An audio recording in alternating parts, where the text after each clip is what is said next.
اعوذ باللہ من الشیطان الرجیم بسم اللہ الرحمن الرحیم وقل لعبادی یقولوا التی ہی احسن، اے نبی میرے بندوں سے کہہ دیجئے. اب یہ عبادی کون ہے؟ اہل ایمان.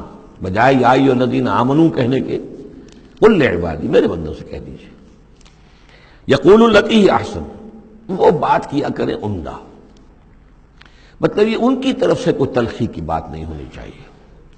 اب ان لوگوں کے آباء و اجداد سے بنے ہوئے ان کے خیالات ہیں، عقائد ہیں، ان کی ریتیں ہیں، ان کی رسمیں ہیں، ان کی حمیت ہے، ان کی غیرت ہے، عوام میں جہالت ہے، ان کے چودھریوں میں اپنے مفادات، اپنی حیثیت، اس کا احساس ہے.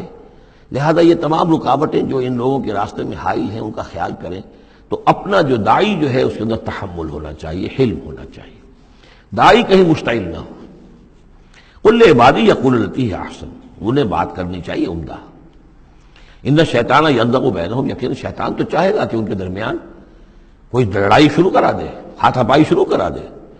ان الشیطان کان للانسان عدوا مبینا، یقیناً شیطان جو ہے وہ تو انسان کا کھلا دشمن ہے ہی.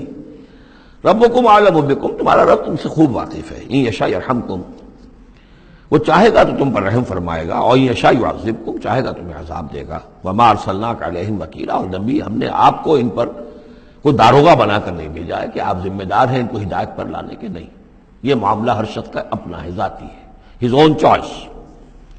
وَرَبُّكَ أَعْلَمُ بِمَنْ فِي السَّمَاوَاتِ وَالْأَرْضِ، اور اللہ آپ کا رب خوب جانتا ہے ان تمام چیزوں کو کہ جو آسمان میں ہے اور زمین میں ہے. وَلَقَدْ فَضَّلْنَا بَعْضَ النَّبِيِّينَ عَلَىٰ بَعْضٍ، اور ہم نے بعض انبیاء کو بعض انبیاء پر فضیلت دی ہے. اب چونکہ یہ مسئلہ وہی ہے، آخری دور ہے مکے کا، اور وہ خبریں پہنچ چکی ہیں، اور یہ صورت بنی اسرائیل کے تاریخ سے شروع ہو رہی ہے. تو اب ظاہر بات ہے کہ ایک مسئلہ اٹھ کھڑا ہوگا کہ آیا موسیٰ افضل ہے یا محمد افضل ہے، یا یہ کہ عیسیٰ افضل ہے یا محمد افضل ہے صلی اللہ علیہ وسلم علیہ الصلوۃ والسلام. تو یہاں پر مسلمانوں کو اس دعوت اور تبلیغ کے جو تقاضے ہیں ان کے حوالے سے کہ اس بحث میں تم نہ پڑھو. اگر اس بات کو تم زیادہ زور دو گے ان میں حمیت پیدا ہو جائے گی. جیسے ہمارے ہاں وہ کھڑے ہو کر الاپتے ہیں سارے نبیوں سے افضل ہمارا نبی. ٹھیک ہے، وہ ہے افضل، لیکن خود انہوں نے کہا ہے کہ مجھے یونس ابن متہ پر بھی فضیلت مت دو. حضور کے صحیح حکم کی خلاف ورزی کرتے ہیں جو یہ کہتے ہیں. ہے افضل، اس میں کوئی شک نہیں، لیکن یہ کہ اس افضلیت کا اس طریقے کا چرچا کرنا جو ہے اس سے دوسروں کے اندر ایک جو ہے منفی کیفیات پیدا ہوتی ہیں.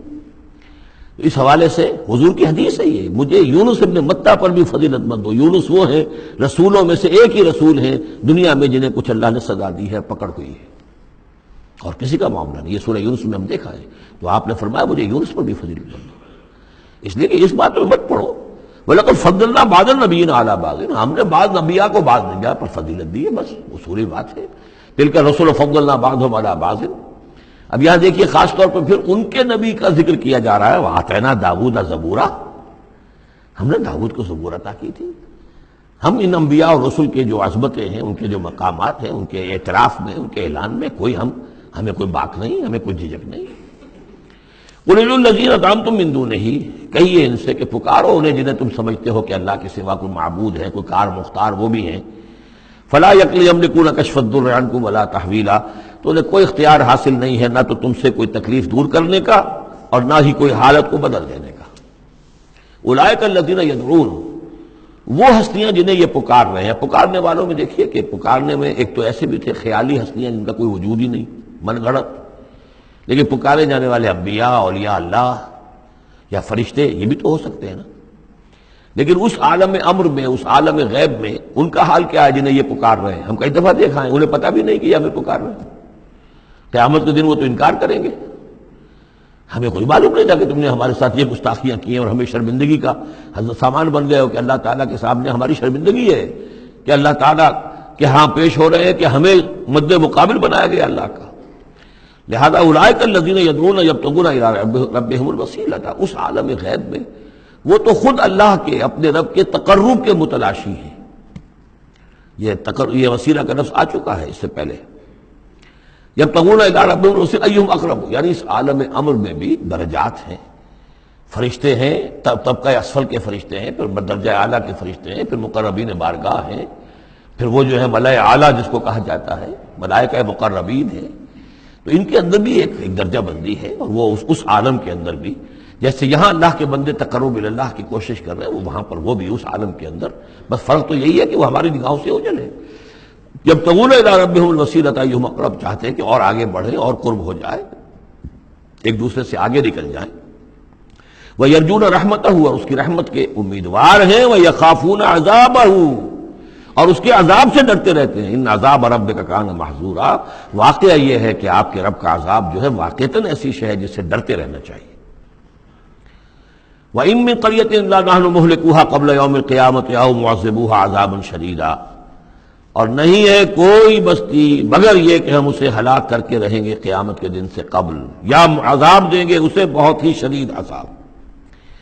اس آیت کو جوڑ لیجئے گا، چونکہ یہ جوڑا ہے یہ سورت اور یہ سورہ کہف۔ لِيُنذِرَ بَأْسًا شَدِيدًا مِّن لَّدُنْهُ، بہت بڑی جنگ اور بہت بڑی تباہی جو آنے والی ہے قیامت سے قبل، اس کی طرف اشارہ ہے کہ یہ جو، اور آج کل جو بھی آپ تصور کر سکتے ہیں کہ ایٹمک جنگ اگر ہو جائے تو کیا ہوگا دنیا میں، نیوکلیئر وار ہو اور کسی بھی وہ چھڑ سکتی ہے، لیکن یہ کہ قیامت سے پہلے الملحمۃ العظمیٰ، ایک بہت بڑی جنگ ہونے والی ہے، جس کی کہ احادیث کے اندر خبریں ہیں، جس کا تذکرہ پھر آئے گا سورہ کہف کے اندر صراحت کے ساتھ۔ تو کوئی بستی ایسی نہیں ہے، قیامت سے پہلے وہ عذاب آئے گا۔ اور معذبوها عذابا شدیدا کان ذلک فی الکتاب مستورا، اور یہ تمام چیزیں جو ہیں اللہ کی کتاب میں لکھی ہوئی ہیں، طے شدہ ہیں، وہ آنا ہے، اس کا ایک ٹائم ٹیبل معین ہے۔ وما منعنا نرسل بالآیات، اور ہمیں نہیں روکا اس سے کہ ہم آیات بھیجیں۔ اب وہ مسئلہ چھڑ رہا ہے دوبارہ جو سورہ انعام سے چل رہا ہے کہ نشانی کیوں نہیں دکھاتے، حصے نشانی، کوئی معجزہ۔ یہاں اللہ تعالیٰ فرما رہے ہیں کہ ہم نے اس طرح کے معجزے دکھانے کیوں بند کر دیے۔ وما منعنا، نہیں روکا ہم کو اس سے کہ نرسل بالآیات، کہ ہم وہ معجزات دکھائیں، الا ان کذب بها الاولون، اس لیے کہ ہم نے یہ دیکھ لیا کہ پچھلوں نے بھی جھٹلایا ان کو۔ نہ تو سمود کو جو ہم نے ناقہ دی تھی ان کے مطالبے کے اوپر اس پر کوئی ایمان لایا، نہ عیسیٰ کو جو آخری معجزے ہم نے دے دیے، زندہ جانور پیدا کر دینا، گارے سے بنانا، پھونک مارنا اور اڑتا ہوا وہ پرندہ بن جائے، اور مردہ کو کہنا قم باذن اللہ اور وہ کھڑا ہو کے چلنے لگ جائے، اب اس سے آگے کون سا معجزہ ہوگا؟ لیکن کوئی مانا معلوم ان کذب بها الاولون، پہلوں نے بھی ان معجزات کا انکار ہی کیا، جھٹلایا۔ وآتینا ثمود الناقۃ مبصرۃ، ہم نے سمود کو، قوم سمود کو، ان کی آنکھیں کھولنے کے لیے ہم نے اونٹنی والی نشانی دکھا دی، فظلموا بها، انہوں نے اس پر بھی ظلم کیا۔ وما نرسل بالآیات الا تخفیفا، اور ہم نہیں بھیجتے اپنی آیات نشانیاں مگر صرف خبردار کرنے کے لیے، وہ خبردار کرنے کے لیے اب ہم اپنی قرآن مجید کی آیات بھیج رہے ہیں۔ وَإِذْ قُلْنَا لَكَ إِنَّ رَبَّكَ أَحَاطَ بِالنَّاسِ، اور جب ہم یہ کہتے ہیں کہ آپ کے رب نے تو لوگوں کا احاطہ کیا ہوا ہے، تب بھی یہ کہتے ہیں اس کا کیا مطلب ہے؟ کہاں ہے اللہ؟ کہاں ہمارا احاطہ ہوا ہے؟ ظاہر بات ہے کہ یہ مسئلہ ہے جو سمجھیے فلسفے کے مشکل ترین مسائل میں سے ہے، حقیقت و ماہیت وجود۔ ایک اللہ کا وجود ہے، ہر جگہ ہے، ہر آن ہے، لیکن یہ کہ یہاں دنیا میں ہے کہ نہیں ہے، یہ دنیا ہے یا اللہ ہے، کیا ہے؟ اب یہ سمجھ میں آنے والی بات نہیں ہے۔ اسی لیے کچھ لوگوں نے اس کو ہماوست، سب قاضیہ کائنات جو ہے خدا ہی ہے، خدا ہی نے یہ روپ دھار لیا ہے، جیسے انسانوں کا روپ دھار لیتا ہے وہ اوتار کی شکل میں آ جاتا ہے، ایسے خدا نے اس کائنات کی شکل اختیار کر لی ہے۔ اس کو پینتھیزم کہتے ہیں انگریزی میں، ہماوست، سب خدا ہی ہے۔ یہ بہت بڑا کفر ہے، شرک ہے۔ تو کیسے سمجھیں؟ بہت سی چیزیں ہیں جو انسان کی سمجھ سے بالاتر ہیں۔ اللہ ہے کیسے ہے؟ کیا دنیا میں اللہ نہیں ہے تو اللہ کی ذات محدود ہو گئی؟ پوری یہ کائنات اس میں اللہ کا وجود ہی نہیں ہے تو اس کا مطلب یہ کہ اللہ تو پھر علیحدہ کہیں ایک محدود سی شخصیت ہو گئی جو کسی جگہ پر ہے، لیکن اللہ تو ایبسلیوٹ ایگزسٹنس ہے اس کی، کسی حدود اور قیود اور زمان و مکان اور سمت ان سے تو باورا ہے، وراء الورا ثم وراء الورا۔ وَمَا جَعَلْنَا الرُّؤْيَا الَّتِي أَرَيْنَاكَ إِلَّا فِتْنَةً لِلنَّاسِ، اسی طریقے سے اب یہ مسائل گنوائے جا رہے ہیں کہ جو لوگوں کے لیے بڑے، ان کا چونکہ ان کی طرف سے ان کا رد عمل جو ہے وہ صحیح نہیں ہوتا، لہذا اللہ تعالیٰ نے معجزے دکھانے بند کر دیے ہیں، اور حضور کے بارے میں طے کر لیا کہ وہ معجزہ نہیں دکھائیں گے جس طرح کا معجزہ یہ مانگ رہے ہیں۔ اسی طرح ہم نے جو آپ کو مشاہدہ کرایا جو شب معراج کا، وما جعلنا الرؤیا التي، رؤیا یہاں خواب کے معنی میں نہیں ہے، جیسے رؤیت بصری ہے، ہم دیکھ رہے ہیں، یہ بھی تو رؤیت ہی ہے، تو حضور کو باقاعدہ مشاہدہ کرایا، التي اریناک کا جو آپ کو دکھایا ہم نے، الا فتنۃ للناس، وہ بھی لوگوں کے لیے فتنہ بن گیا۔ لوگوں نے کہا کہ یہ تو معلوم ہوتا کہ اب بالکل ہی ان کا دماغ چل گیا ہے، معاذ اللہ ثم معاذ اللہ۔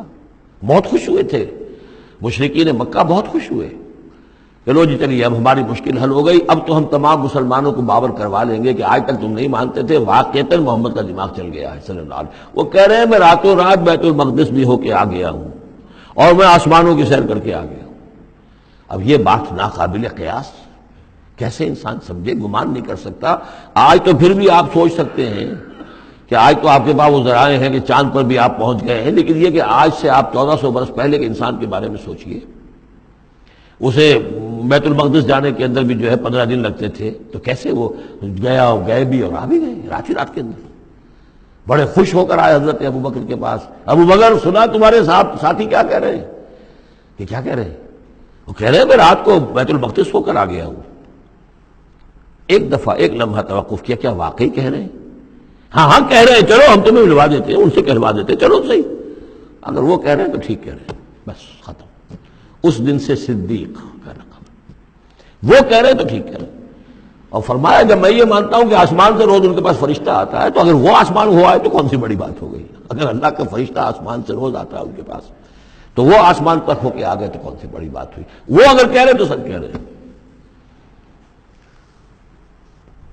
مستند ہے ان کا فرمایا ہوا، وما جعلنا الرؤيا التي اريناك الا فتنة للناس، یہ بھی لوگوں کے لیے فتنہ بن گیا۔ وشجرة ملعونة فی القرآن، اسی طرح ایک مثال ہے قرآن مجید میں زقوم کے درخت کا ذکر آتا ہے کہ وہ درخت جو ہے وہ عین جہنم کے اس کے تہ کے اندر اس کی جڑ ہوگی، وہاں سے وہ درخت کیسا ہوگا؟ آگ کے اندر درخت، ہاؤ از اٹ پاسبل؟ اب یہ زقوم کا یہ بھی ان کے لیے ایک فتنہ بن گیا۔ اب یہ چیزیں نہیں جانتے کہ اس عالم کا کہ جو فزیکل لاز ہے وہ اور ہوں گے، مختلف ہوں گے، اس آگ کی نوعیت اور ہے، وہ آگ یہ نہیں ہے، وہ آگ جو ہے اس کی حیثیت ہی کچھ اور ہے۔ تو فرمایا والشجرۃ الملعونۃ فی القرآن، اور جس قرآن مجید میں جس ملعون شجر کا ذکر ہے، وَنُخَوِّفُهُمْ، کہ یہ ساری باتیں ہم انہیں بتاتے ہیں خبردار کرنے کے لیے، فما یزیدہم الا طغیانا کبیرا۔ اب یہ ان کی بدبختی ہے کہ ان تمام چیزوں سے ان کے اندر سرکشی ہی کے اندر اضافہ ہو رہا ہے، بڑھتے چلے جا رہے ہیں سرکشی میں۔ صدق اللہ العظیم۔